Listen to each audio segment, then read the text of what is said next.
Trending ngayon ang usap-usapan tungkol sa kalusugan ni Pangulong Marcos Jr. Marami ang nagtatanong, malala na nga ba ang lagay ng Pangulo? Ngunit sa gitna ng mga espekulasyon, rumesbak si Atty. Vic Rodriguez at sinuplak ang dalawang tinawag niyang lakeret na nagpapakalat umano ng maling impormasyon. Giit ni Rodriguez, huwag maniwala sa fake news at maging mapanuri sa mga naririnig online. Ano nga ba ang katotohanan sa likod ng pintuan ng Malacanang?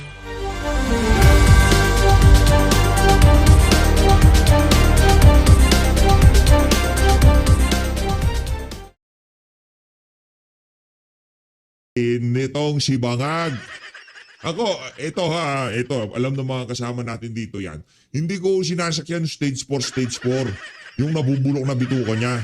Ay, hindi. Hindi ko natin sinasakyan yun, napindot lang, pero hindi ako magsasaya ha. Siya ho, ngayong mga panahon na to, si Marcos Jr. Pagmamay-ari ng sambayan ng Pilipino. Kung ano mang meron siya, kailangan i-report niya. Kung ano man estado ng kalusugan niya, dapat i-report niya. Pinili niya yung trabaho na yan, nanumpa siya sa harap ng watawat na may kasamang with matching Bible. Pagmamay-ari ho siya ng sambayan ng Pilipino sa loob ng 6 na taon.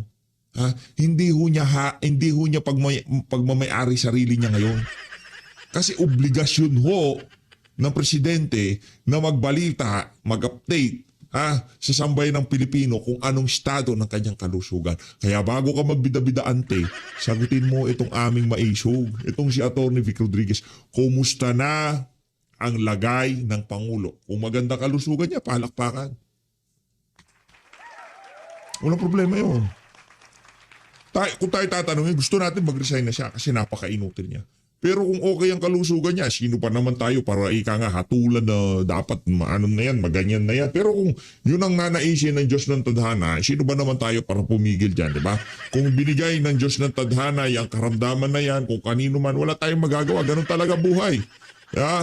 Binigyan ka ng isang katawan, isang kalusugan, wala ang ginawa kung hindi suminghot at inabuso ang iyong katawan.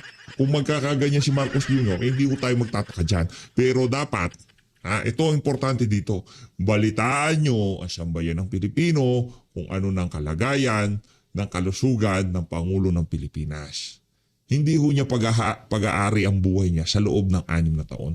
Atin ho yan. May karapatan ho tayong malaman ang kanyang ari-arian, ang kanyang kalusugan, di ba?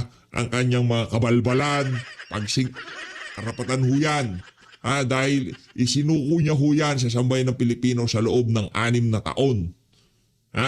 Pagkatapos ng 6 na taon, sa kanya nahulit yan.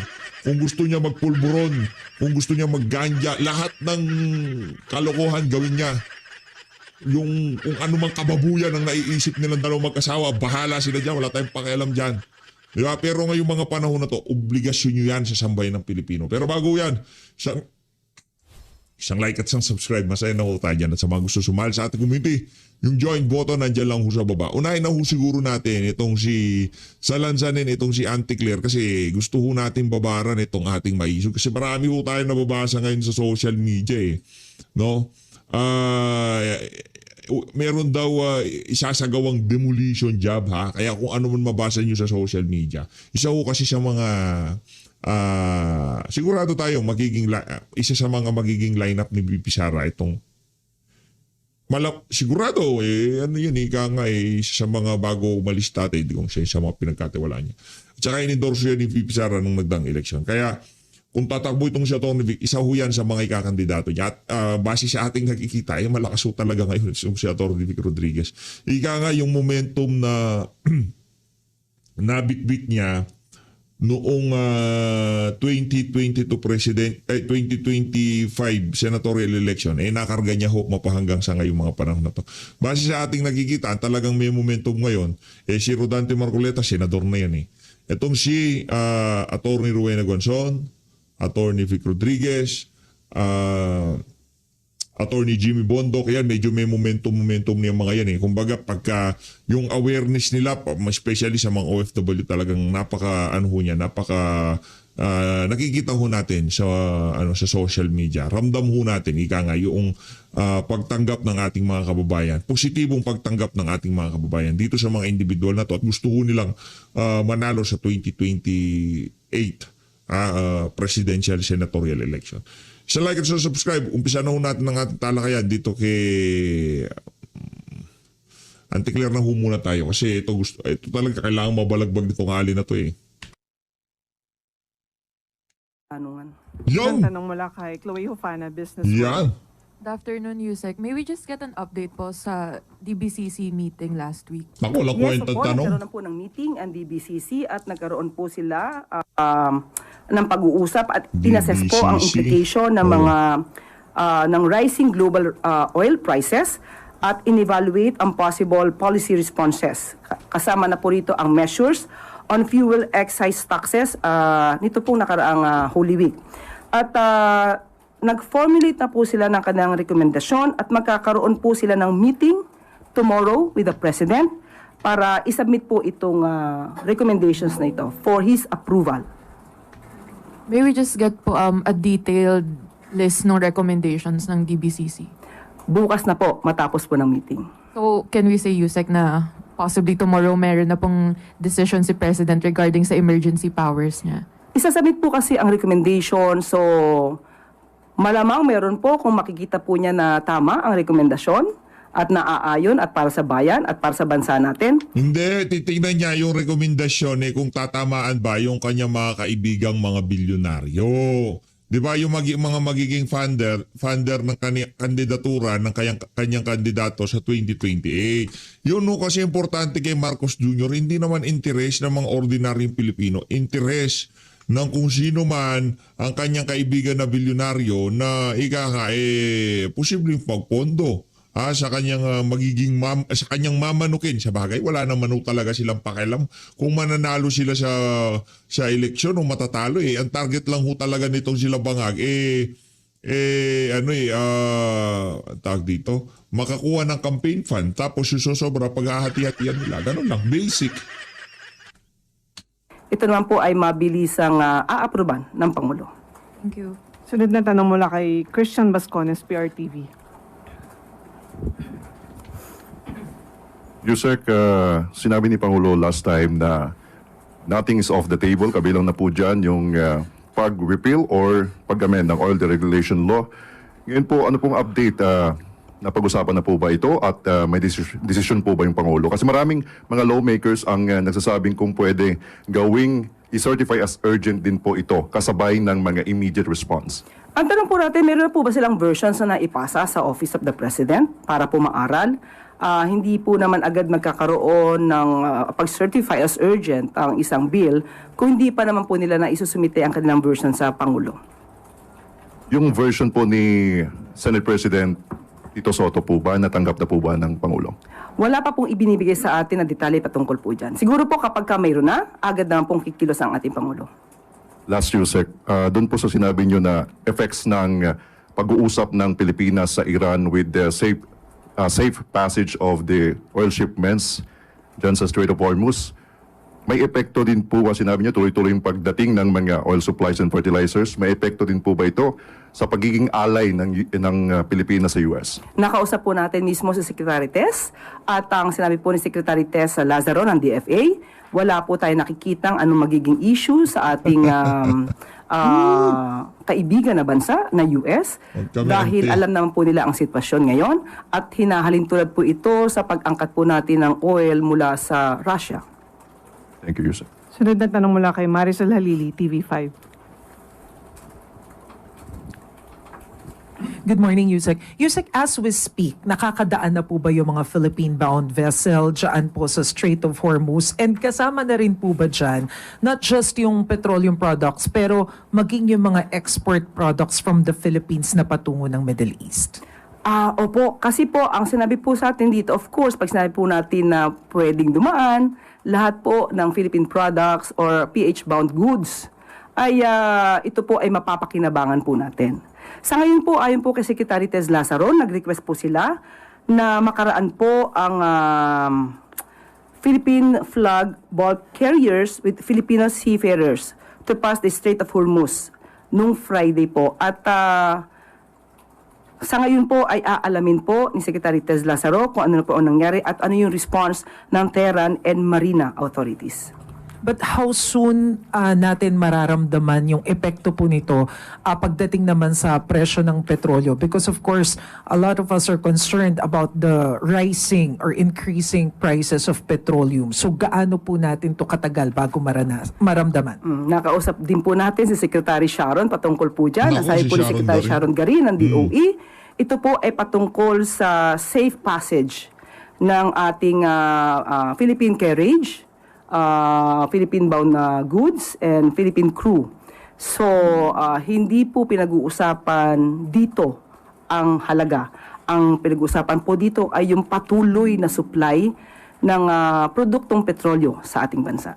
So for now, ang na-secure lamang po natin ay yung enough supply. So because of the opening of Strait of Hormuz for the Philippines, gaano katagal po yung pwedeng madagdag sa ating inventaryo? Ayan po ang alamin po natin. Dahil mamaya po ay magkakaroon ng meeting. Alauna po with Secretary Sharon Garin. Thank you, Yusek. So, tanong muna kay Tristan Nandalo, Newswatch Plus. Hi, Yusek. Good afternoon. Follow-up lang din po doon sa Philippines and Iran safe passage deal. While the government and some lawmakers are calling it a diplomatic win, but there are critics also who would argue that yung dinadownplay po yung impact nitong nangyaring diplomatic effort ng government. Ang sabi po ng iba, wala naman daw po talagang barko ang Pilipinas sa Strait of Hormuz and ang kumukuha tayo ng oil sa Singapore and Korea. So for those po, anong response ng Malacanang sa ganun? Anong pagkakasabi na walang barko? Wala tayong oil tanker? Ganun po ba ang ibig nilang sabihin? Ganun po yung pinalalabas, ma'am, ng ibang kritiko. Sinong iba? Okay, for example po si dating Labor Undersecretary Jing Paras, ang isa pong sinasabi niya ay hindi daw po Nako. parang hindi sila naniniwala doon sa effect nung deal ng Philippines and Iran. Yan po kasi minsan na mahirap sa kapwa nating Pilipino. Alam na natin kung paano nagtatrabaho ang Pangulo at ang administrasyon na ito. Hindi namin nakikitang nagtatrabaho ang Pangulo. Wala kami nakikitang trabaho ng Pangulo. Anak ng tao ka, naglilipar ng presyo ng presyo ng mga produktong petrolyo. Gasolina, magkano na ho sa probinsya? Probinsya ho Hindi, dito sa lugar namin medyo mura ho talaga eh. Nung huling karga ko, nasa 75 pesos. Ngayon ho, magwa 100 na daw ho mamayang gabi. 95 siya ngayon. Ano ho yun yung regular. Hindi ho yung premium, regular ho yun. Pambira. Mula sa 55, ngayon dublyado na ho. Kung dati nagpupultang ako ng 1,000, ngayon ho, kulang-kulang 2,500. Ang sakit. Masakit ho mga kababayan, hindi ho madali. Ano pala? Para masiguro po ang supply ng produktong petrolyo sa ating bansa. Pero meron pa rin talagang pilit na humahatak pababa. Pero tandaan po natin, pag sabi po nating Philippine flag vessels, hindi naman po ibig sabihin na ito po ay mismong barko ng Pilipinas. Ang sinasabi po dito, pag Philippine flag vessel, ang ibig sabihin ay registered with the Marina at authorized na mag-travel. At ito'y kinakailangan na pag-aari, kontrolado, o at least na chartered by Filipino citizens or corporations with at least 60% of capital owned by Filipinos. Of course, subject to Philippine laws on safety and labor. Hindi po yun technical or literally barko ng Pilipinas. Next question mula kay Ivan Mayri ng GMA News.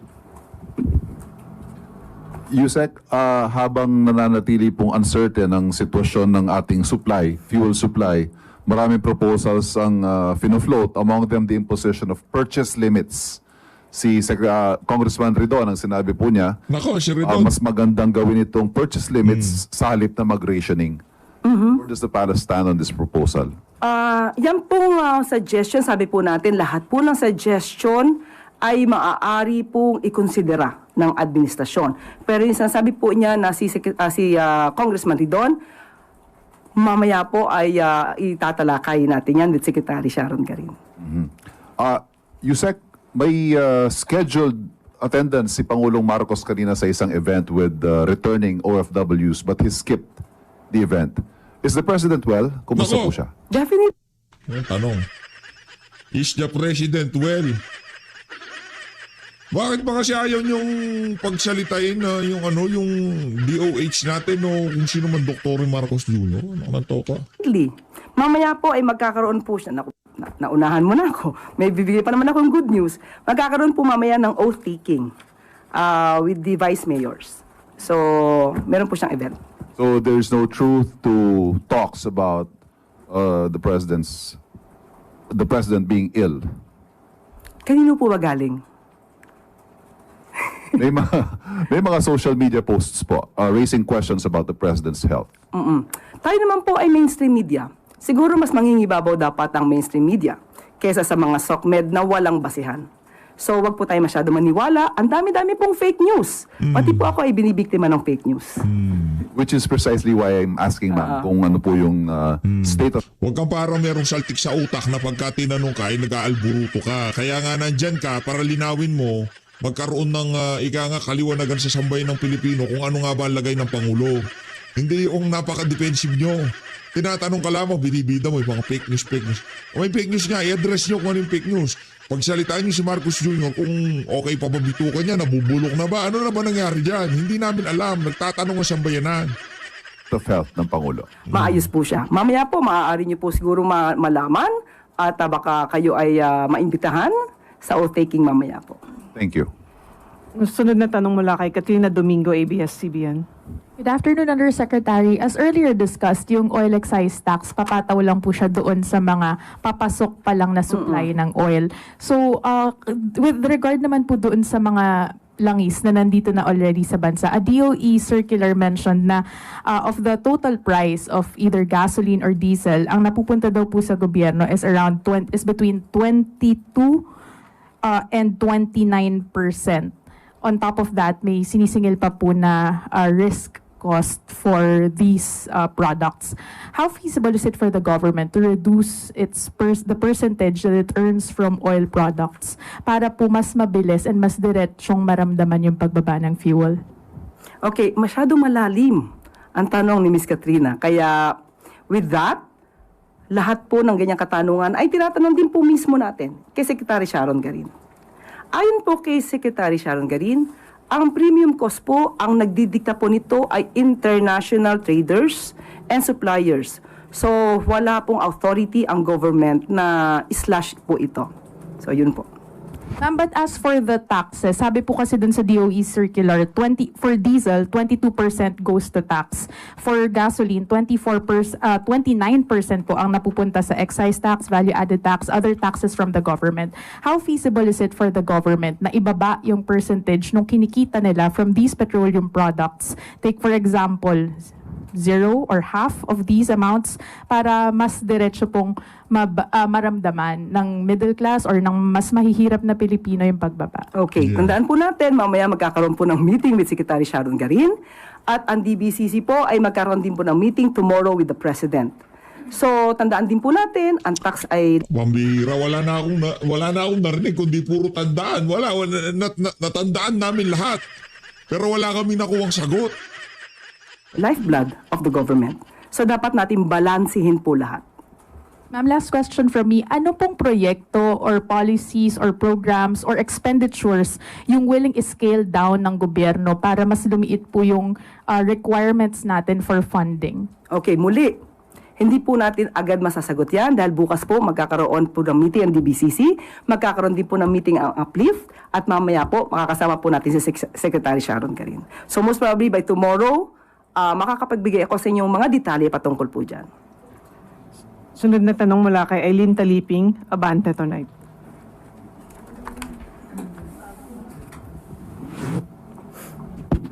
Good afternoon, Yusek. Sinabi nyo nung last week, yung mga basic and prime commodities ay hindi tataas ng hanggang April 16. Pero yung pinaka-basic as in basic, yung tulad ng uling dahil ginagamit na ngayon yan alternate para sa mataas na presyo ng LPG, yung mantikang tingi at saka yung mineral water fill, nagtaas na din po. Hindi ba ito sakop ng DTI? Yan katanungan po na yan ay ibabato ko na po mismo. Wala. Ano pang ginagawa mo dyan? Ba't ka pa nagpa-press con kung di mo pa pala? Alam mo naman na itatanong sa yan, lunis na lunis eh. Anong klase naman yan, Auntie Claire? Ang mahal ng bayad namin sa iyo dyan, tapos yan lang ihahain mo sa amin? Pambira ka, puta na nga ako dito kay Atty. Vic Rodriguez. Walang kwenta yung mga pinagsasabi mo. Ito, dito tayo sa ating maisog game. So yun po ang ating Balagbago ito, topic, balagbago. ang pamagat ngayong araw. Na ano ko ito, napanood ko yung bandang huli na. Hindi ko yung kabuuan nung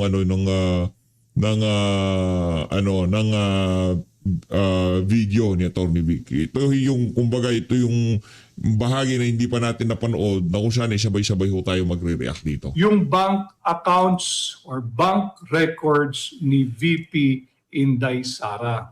In relation doon po sa unang nag-message kanina sa live na nag-issue ng subpoena ducis tecum and I think even subpoena ad testificandum ang House Committee on Injustice kay Boying Rimulya to produce yung SALN ni VP Inday Sara at magtestigo sa susunod na pagdinig ng House of Representatives Committee on Injustice. Dito po muna tayo sa bank records or bank account ni VP Inday Sara. Masyado pong pinag-iinitan ng mga miyembro ng Committee on Justice ng House of Representatives itong dalawang bagay, SALN at yung bank records, bank returns or bank accounts ni VP Inday Sara. Ano po pa yung bank returns? Yun po yung bank records. But essentially, pagka kinalkal mo, sinuri mo yung bank returns or bank records, you are already touching the bank accounts or the bank details of a person. In this case, ang ating pong dinidiskurso rito ay yung bank account ni VP Inday Sara. Sabi ni Polly Duces, minamadali nga nila kasi naghihingalo na si Bangag. Sabi yan ni Polly Duces. Si Juvie Requieron, malubha na ang sakit. No? So, yun nga po nakakadagdag yung instability ng hindi paglalahad ng tunay na estado ni Bongbong Marcos, ang kasalukuyan nating presidente ng Pilipinas. Ako naman kasi ang take ko riyan, yung pagiging absent niya, lagi namang absent yan. Hindi mo nga maramdaman ng presensya eh. Correct. So yung pagkakawala niya mula nung Holy Week hanggang ngayong araw, I was told before we nag-live tayo, hindi pa raw nagpapakita, wala pang statement, except yung Lucaret sa Malacanang nagsabing nasa mabuting kalagayan naman daw. Wala pa ka na siya. Lucaret! Lucaret naman talaga. Hindi ilabas ninyo. Di ba? Kasi nakakadagdag sa instability na nangyayari ngayon sa ating bansa. Corruption, alamak na kurakutan, corruption, maleta, flood control, tapos yung problema ho nating lahat, hindi lang ng Pilipinas, kundi ng buong bansa.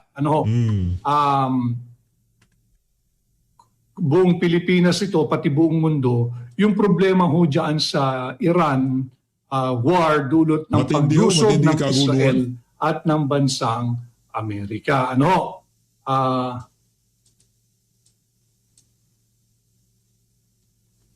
Ang dami hong trolls. Welcome po kayo rito. Pati ho yung mga lolo at super lolo trolls. Pwede po kayong pumasok dito.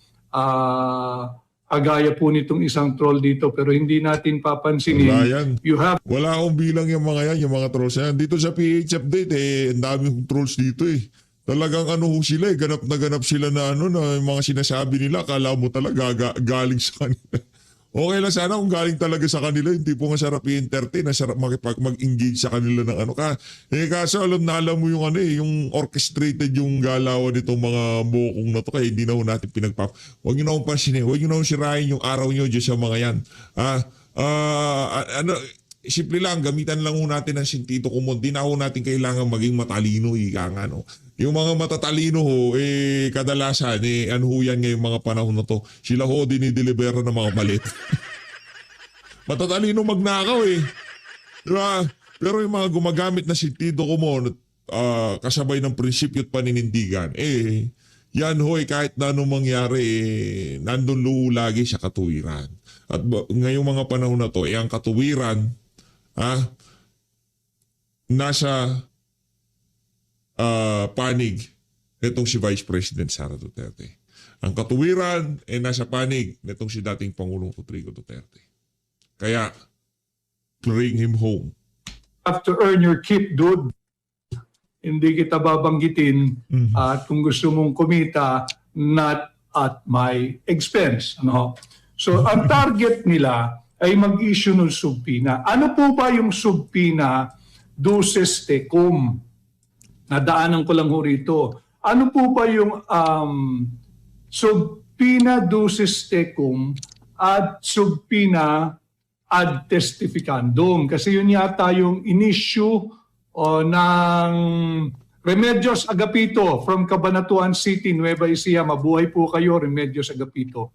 Yun yung tila in-issue ng House of Representatives Committee on Justice. Subpina duces tecum at subpina ad testificandum.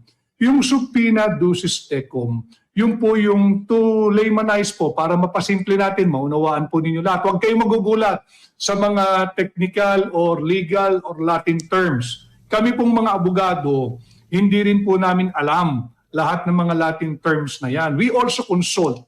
We also do our research. So lalo na yung mga ordinaryong mamamayan. Kaya po meron kayong pahina, meron kayong channel kagaya ng Tinig Maisog. Ang subpina duces tecum, ang ibig sabihin lamang po niyaan, sinusubpina, inaatasan ka yung na-issuehan, yung tanggapan, na dalhin, i-produce, ipakita yung mga naturang dokumento na hinihingi ng subpina. Yun po yung subpina duces tecum. Patungkol po yun sa bagay, patungkol po yun sa dokumento, yun po ang sinusubpinahan. Yun po yung dapat dalhin sa pagdinig. Pareho lang po yan sa korte, ganyan din po, duces tecum and subpina ad testificandum. Yung subpina ad testificandum, yun naman po yung patawag sa isang individual ng isang komite, in this case the Committee on Justice ng House of Representatives o kaya ng korte, for someone to testify before the committee, before the court, before a trial or investigation. Yun po yung pinagkaiba nun. Ngayon, yung po sa bank returns or bank records ni VP Inday, nararapat ba na subpinahan ng House of Representatives Committee on Justice itong bank returns, bank records, or bank accounts ni VP Inday Sara? Sa aking pong legal mind, sa aking pong legal eye, hindi dapat isubpina at walang kapangyarihan ang Committee on Justice na nagsasagawa ng investigation patungkol sa nakabinbin na impeachment complaint laban kay VP Inday Sara. Ano ho? Malinaw po yun ha. Ang ginagawa ng House of Representatives or Kongreso, mababang kapulungan, na pagdinig, ito po ay katulad, maihalin tulad sa isang preliminary investigation. Investigation pa lang ho. Hindi pa po ito kaso. No? Importante yun. Iba yung investigation, iba yung kaso. Iba yung investigation, iba yung case. No? Yung nagaganap po ngayon sa mababang kapulungan, bayalin tulad po yung proseso o yung proceeding na ginagawa diyan sa pamumuno ni Luis Tro sa isang pagdinig sa piskalya. Yung nagahanap po ng preliminary investigation, yung dinedetermine po kung may probable cause to warrant the filing or non-filing of a case in court. Investigation pa lamang ho yun. Bakit mahalaga yung pagkakaiba ng investigation sa case? Sapagkat malinaw po sa Republic Act 1405, yung RA 1405. Naririnig nyo na po ito. Importante po na mapag-usapan natin para hindi po kayo malinlang na ayaw ipakita yung bank account, siguro may tinatago. Hindi po. Hindi po tayo bahagi